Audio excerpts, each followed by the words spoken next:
So in the dead of night, a few nights ago, a woman from California sent me the video of Rivka Malka, and she told me that she's struggling a lot with covering her hair. And this video really helped her and made her cry. And she went out and bought all kinds of head coverings. And I watched it, and it also got me a little teary-eyed and emotional at the end. And I thought, let me put it up. And then I thought of my husband. This is my husband, Bezalel. And I had his little voice chattering in my head saying, no. For all kinds of reasons, no. Even if something makes you a little emotional, that doesn't mean it's the right message. That's okay. But I ignored that voice and I put it up anyway. And I brought you today Bezalel. So you could also hear his voice that was in my head before I put it up. And I want to just tell the people who commented, I love it when you disagree with me. I love it. I love it because it's honest dialogue, and I really, really appreciate it. And it makes me take a step back and think about things over again.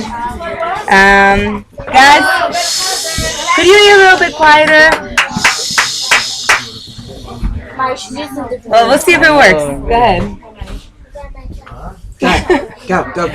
Okay. I think like this, that when people have a hardship, especially with not having children, it is a extremely difficult thing to go through. And we don't just simplify it by saying that, oh, the reason why you don't have children is because you don't cover your hair. The two have nothing to do with each other, and it is really being very insensitive if anyone were to say that that has anything to do with the fact that you don't have children. Rivka Malka thought that it was inspiring, that there was kind of like a miracle that happened, and a promise from a pretty great rabbi. But I don't think it's one of those things that you put up on the internet, because it could easily be taken in the wrong way. Yeah. And it really doesn't give off the right message, because we do not know why Hashem makes people go through certain difficulties in life.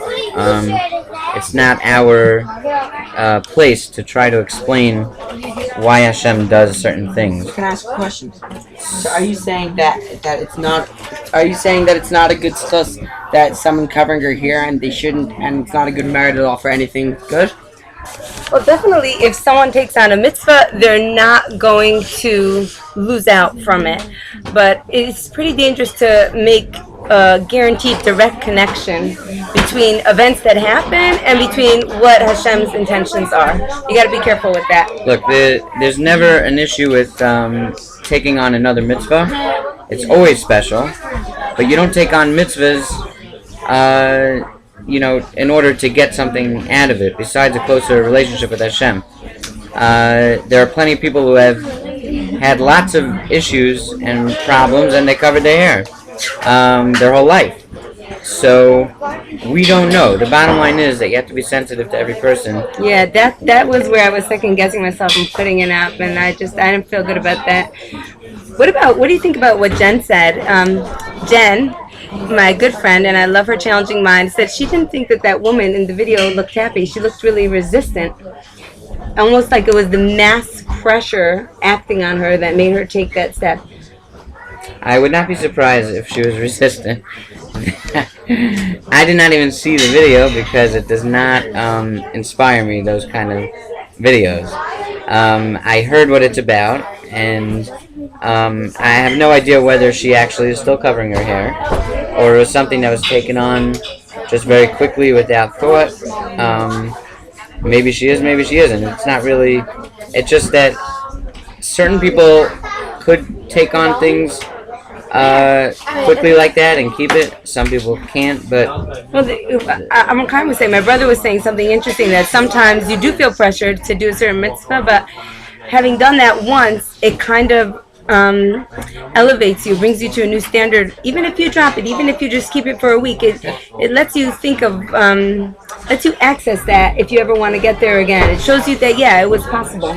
Well, it's always a good marker to look back at and say that there was a point where something touched a deeper part of me, my neshama, and I was excited about it, and there's nothing wrong with that. Yeah. But in general, growth is something that has to be step by step. Yeah. And sometimes there's a big growth spurt at the beginning, but then you kind of come down to earth and go step by step after that. Yeah. We're making a video. I'm making a video right now. Yeah. You're on and a here's video. Devorah. Here's Devorah. Hello, Devorah. Hi, I'm learning from his wisdom. All of you should also. That is a very good big sister thing to say. Well, you just, yeah. Anyway. Devorah, that was Rivka Malka's sister. Yeah. But one thing I do want to say is that whether you like the video or not, my dear wife Rivka Malka over here is the biggest giver that I know in this world, and she would never want to hurt anyone's feelings. So that's why she's making this video. She does not want to hurt anyone's feelings. She cares about every one of her readers and every one of the people that don't read her stuff. So she cares about everyone. If everyone readers. There should be a reader, but anyway. Yeah. So Yeah. bottom line is, if you like the video, great. If you did not like the video, then I don't blame you. But he loves you anyway. Thanks for listening.